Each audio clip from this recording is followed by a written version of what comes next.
to get a little technical situation figured out here. So be patient. We may just get started talking and then see if we can get that figured out in the meantime. But I would like to thank everyone for coming out. My name is Wes Flanary. I'm an oil painter. We can go ahead and start the show too. Maybe we can get glimpses of it. If I was a nervous person, this would make me very awkward. Look, almost.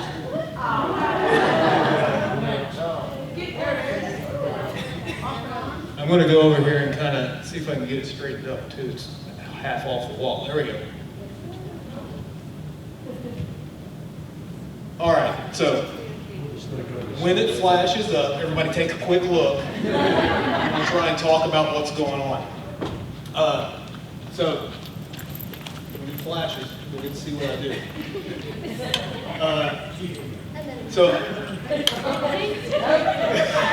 I'm gonna pretend like I'm not paying attention. So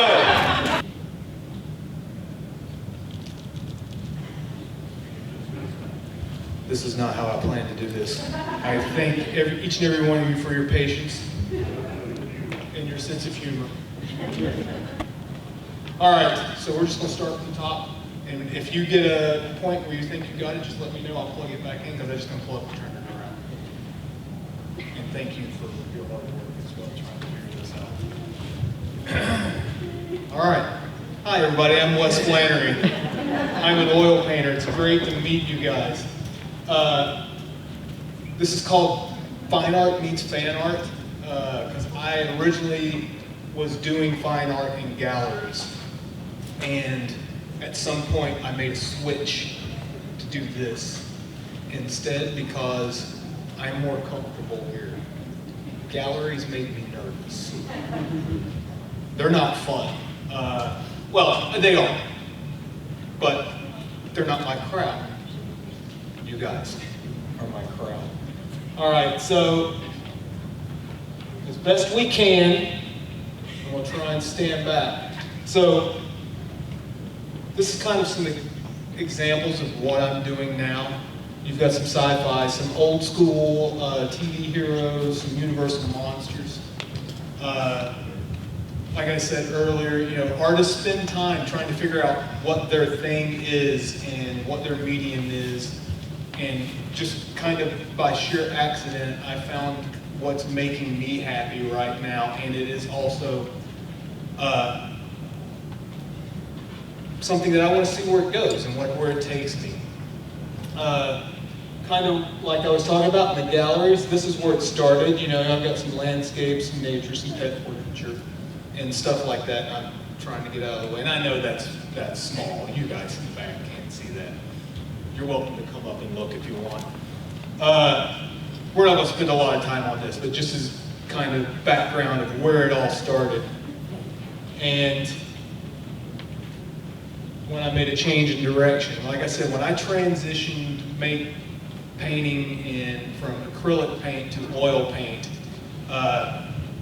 it was such a different feel to it. Any acrylic painters? Yeah, it dries fast, right? Yeah, too fast for me. I'm not a fast painter, so I like to take my time. The oils allowed me to blend, and when I first got comfortable with the oil paints, I wanted to practice more and just do some things. So I started with like old 30s and 40s Hollywood starlets. It's really based on the photography of George Hurrell. He was like the first glamour shots guy, and that's where it came from. The lighting was really dramatic, and obviously the starlets, they were, you know, gorgeous. So I just started doing that, and I ended up doing a bunch of them. I did all the old school. I did Hedy Lamarr, Rita Hayworth, Greta Garbo, Betty Grable, and was just having a good time doing that. And I instead of just doing them in the black and white, which was what they were photographed in, I was just playing around with warm and cool colors. which, just some blues and reds, and it just made everything it was very pretty, but it was very kind of eerie too. So I dubbed it the Ghosts of Hollywood, or Ghost of Old Hollywood. And I took it around to a couple of galleries. And a friend of mine who had a very small gallery, it's really a frame shop and a bar, he was doing a Halloween show, and he liked them a lot. He had them in his shop, and he said, for the Halloween show, would you do a series of Universal Monsters for me?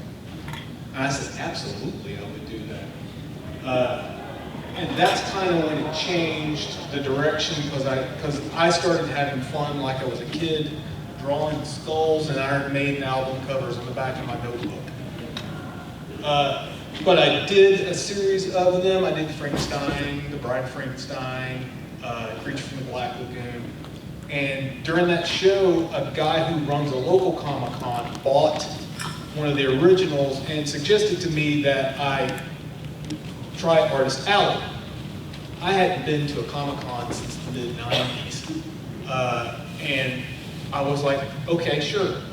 So I had to do research going to Comic-Cons again. And I kind of was seeing how everybody was doing it. So like I said, I hadn't been in years. And this was in 2019 that I had this switch on what I was doing. So after doing a little bit of research and trying to figure it out, I had a plan. I started making some prints of some of the stuff and had the main artwork in the background as, the eye candy for everybody to see. Of course, it's all for sale. But made some prints trying to hit different price points. And that's kind of how I got to where I'm at today. And, even a few years later, I'm still really having a blast doing this. I still enjoy what I'm doing, and it's made a difference in the art that I do. Because I'm painting stuff that I like, and this is what people who walk up to it, and it's different. I know it's different. Not everybody's coming to a Comic-Con to see oil paint or to see something like fine art portraiture, but that's okay with me. I'm fine with being different. I want to be different. I want to stand out. And this just makes me happy, and it's changed the way I attack doing something. I'm doing it because I want to do it, not because I feel like it's the latest trend or whatever the hot thing is right now. I'm 52. I have no idea what anime is, and if anybody wants to explain it to me one day, I'd be happy to learn. And that's not because I don't want to know. It's because I have no idea. So all my stuff's retro too, and I think it's shared memories. This is stuff that I grew up with my parents or grandparents, or as a kid watching on TV, and when somebody else sees it, they have that same reaction. They are like, oh my God, I love this one. And so that's automatically a connection that I did not get at the art galleries. At an art gallery, you bring in the painting, they have a show, maybe it sells a couple of weeks later. I don't know who bought it. I didn't get to see or meet the person who bought it, and they took half my money. So this interaction on Artist Alley or in the vendor section, wherever I'm at, that's a one-on-one reaction. I see that person come up to that piece looking straight at it, and that is a connection they're making right there. So it is a different experience, and this is why I'm here, because I like it, and I want to keep doing it. And I'm also doing this so that I can kind of, I want to get the attention of somebody one day, right? I want to do some movie posters or some book covers, which I am doing some of that now that I'm working on with an author.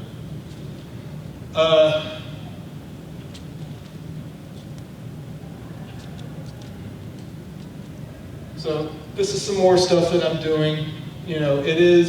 These are, like I said, these are all things I enjoy.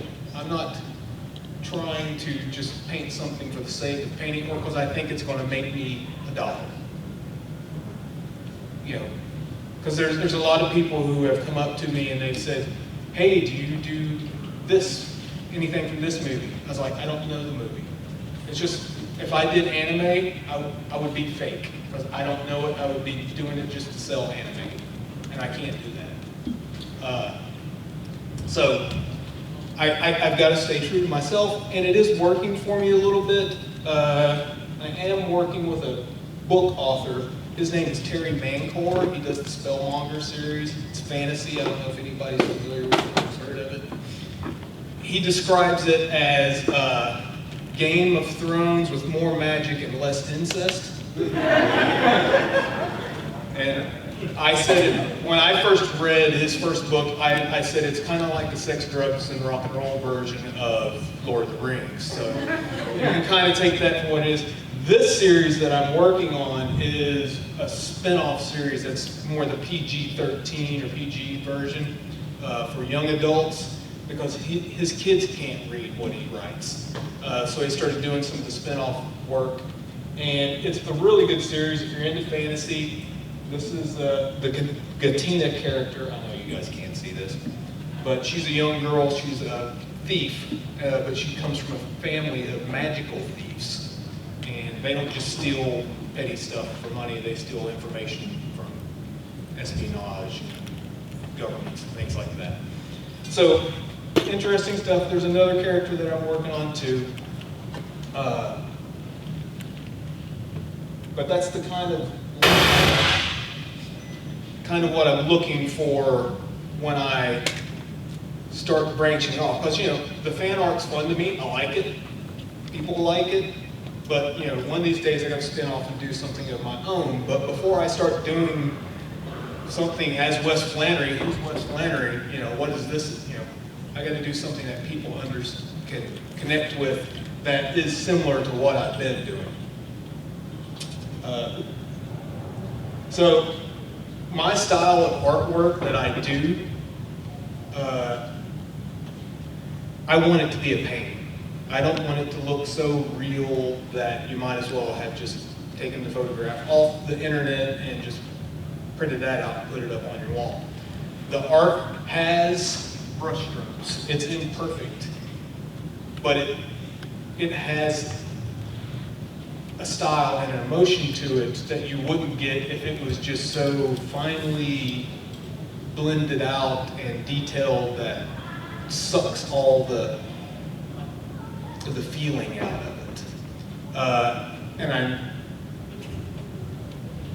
know that's hard to see, but that zooms in a little bit. When you know, a lot of people, when they first look at my painting and it's on a wall, which art's meant to be looked at on a wall, you know, like this. It's not meant to be up here looking at detail. So they look at it and they say, wow, it's so detailed. And I'm like, not really, if you dig into it, because, you know, it is a lot of brushstrokes. I call it implied detail. It's not necessarily like impressionism. It's a little tighter than that. But what I spend a lot of my time on is getting everything where it is. Because when you're doing a portrait of somebody that everybody knows what they look like, if their proportions are off a little bit, it doesn't work. So I spend a lot, I grid my canvases out so that I can keep an eye on the proportions when I'm putting my sketches in. And my sketches aren't really detailed sketches on the canvas, because I'm just painting over it anyway. So it's more like a road map of this is what goes where. And then this is when I'm talking about, you know, big canvases. Small canvases, sometimes I can just dive right into those because it's easier, because you're not having to do somebody's face this big, you know. But the detail comes from everything being where it's supposed to be and having the right amount of depth as far as light and darks working against each other.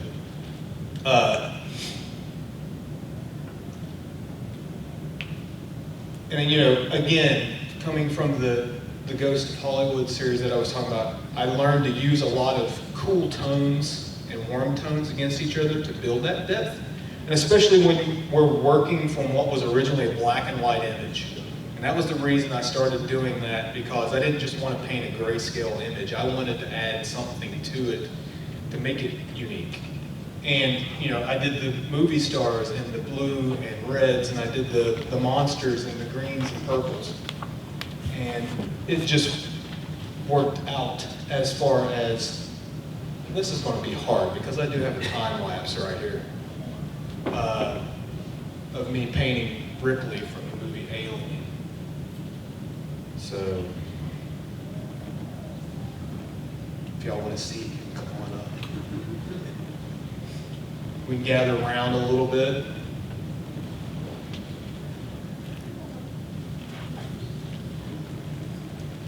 And I am not sponsored by Dale's Pale Ale. This was originally an Instagram thing, so it was meant for social media, so I was handing it up for the camera. And this is basically a 5-hour painting condensed down into 2 minutes, so it is kind of fast. It's not like it's a replay of the whole thing. So what I start with is, I start in the backgrounds and I start with darks, and I start working forward, and then making sure I get the canvas covered. And then I start pulling in all the details. I don't start with an eyeball and then paint a finished painting all the way out. I think of it like building a house. You start with a good foundation, and then you build up from there. And then you can start decorating. You don't hang the pictures on your wall in your living room before the living room's furnished. So, like I said, this was one of my top 3 movies. Alien, The Thing, and Jaws are my top 3 movies. Not necessarily in that order. My mind changes depending on my mood and which one I've seen recently. But so this is a strong memory for me with the Alien movie, and I thought this shot of Sigourney Weaver was just, and if you come to my booth tomorrow, you get to see it. It's hanging there. And she's probably, well, you can see my head kind of poking in. And I got a big head, so.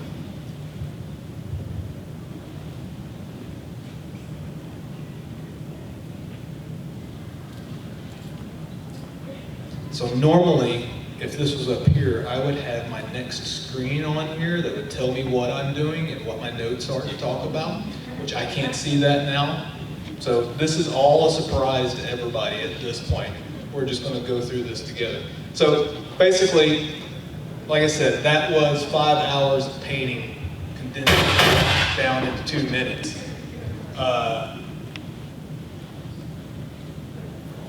Okay, so at this point, that's kind of who I am, where I am. Does anybody have any questions about that before we start talking about actual processes and supplies, paints, and different things that I recommend and use?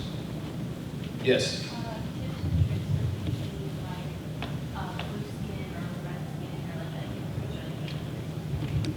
Yeah, it doesn't matter what color you use. And whether that's why I did what I did. It's more about building depth and working with either a warmer blue versus a cool blue, which helps you push and pull, because your shadow, your highlights are going to be warm. Your shadows are going to be to the cooler side of things. So it's basically, think of it as black and white.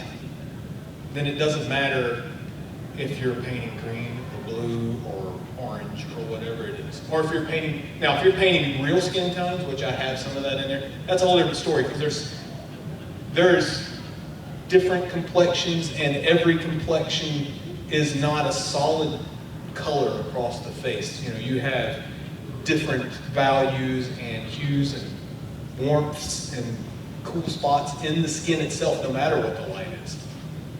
My skin's a blotchy mess, so it's like pink and white and red all over. But I don't know if that was what you were wanting to hear, or did you want to? Are you working in acrylics? I'm feeling digital right now, but I'm looking to transfer it into like bigger acrylic or oil. Okay. I think it's hard to say for acrylic or for digital, because I don't know. I work in Photoshop a lot and as a designer, or used to be a designer, and I do all my own stuff. I'm trying to be a one-man show. I need to do that count.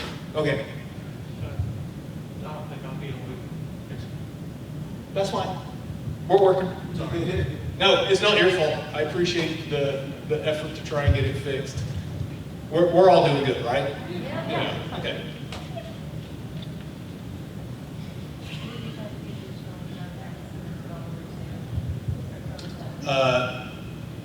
I'm sorry. All you can do the digital as a reference, and then once I've done my mistakes and fixed things there, then I go over to the canvas and materials that we wasted by making. No, that's good. I do that too. I search for whatever image I'm using. If it's Frankenstein's monster, I'll pull that image. And if it's black and white, I'll go into Photoshop and I'll start playing around with the color to make him the green and with the purple shadows that I want to do. And that's 100%. The more work you do in the very beginning, the better off you're going to be, because you don't want to figure it out on the canvas. You don't want to have to be like, oh, what do I do here? You want to know that, because like I was telling somebody earlier today when they were asking about some of this stuff, I spend all that work and time doing the grid, the sketching, making sure everything is in place before I start painting. That's the hard work. When I start painting, that's the fun part. That's when I'm, put on a record, crank the music, get a Dale's Pale Hell, and just start painting away and having a good time. Everything else up to that point was work. So, yeah, very good. Anybody else have a question? Yeah, so that I think kind of partially answers my question. What I was going to ask is essentially like looking at the studies and everything, kind of like the classical arts. And it sounds like you kind of worked it out. Yeah, hang on one second. We'll go ahead and do a soft start. I've got it. We're good. Just fine. Okay. I'm just giving you your time on. Oh, okay. Our time's almost up. Yeah, you got that. That's what I thought. Okay. No, I'm Man, counting this has flown by with I'm counting nothing your time works. down for you. Sorry. So I do sometimes do sketches, and I don't know that I had any images of that, but yes, it is helpful. And I will say this: the more drawing you do, the better it helps your painting too. I got real lazy and was just painting. Then I started doing charcoal drawings, which is a thing that I've added to my repertoire. And the drawing helps. It gets me out of the just work mode. But like I said, I can't believe we're out of time almost. So I've simplified oil painting to a safer thing. I'll say this, that works for me.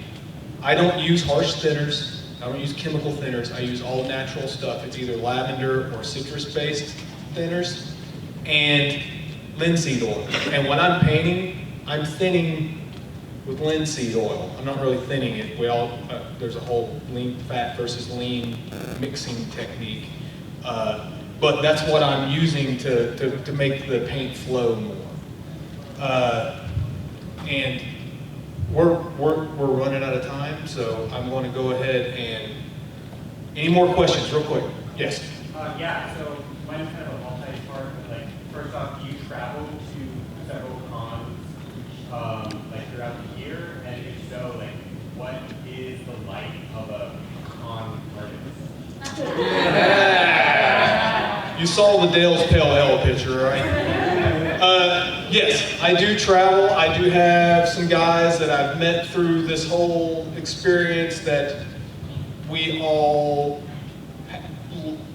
we actually like each other. We're not competition. We don't do the same stuff, so.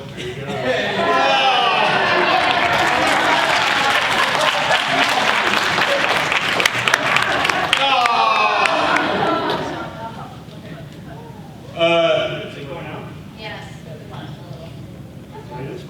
Yeah. Okay. That's good. I've got one last slide to show everybody that's great, that everybody can see it. But yes, the life. I do travel. I like I said, I have a day job, so I don't like go East Coast, West Coast, all that. The furthest one I'm doing this year is Columbus, Ohio. It's another GalaxyCon in December. But yeah, it's good to have the support of some other vendors and artists that we all know each other, and it works out really well because we all go out to dinner after these things, and if you want to split a hotel room or something like that, we do that. But I will leave you guys with this, and I do appreciate you guys sticking this out. I know it's been hard. Pretend like I'm a really awesome artist. If you want to come see me tomorrow, I even dropped this stuff. I have some 10% off vouchers. Bring me this voucher. I will give you a free 8x10 print, and you get 10% off of anything you want to buy as well. Where's your booth? I am booth 1111. Yeah. Look for the shenanigans flag. Yes. There's a flag with my logo on it. Yeah, the little skull shamrock hanging above my booth. So, it does take hard work. I started wanting to paint in like 2014, 15. I had to teach myself how to paint. I have always done art. I could draw, but I didn't know how to paint. And just to show you what happens here. So we've got 2013. That's me. This is me. And then this is me in 2015. There's a lot of progress you can make, but it takes time. It takes everybody just kind of sitting down and figuring it out. Because if I'd have done that and said, that's cool. I actually gave that to Noel. Everybody thank Noel for running the camera back there. Noel's my biggest supporter and collector, so she gets special privileges. But that was her dog. I did that for her, and I had to redo it because it wasn't very good. But that one was acrylic, and that one's oil, and it is kind of hard to see. Yeah.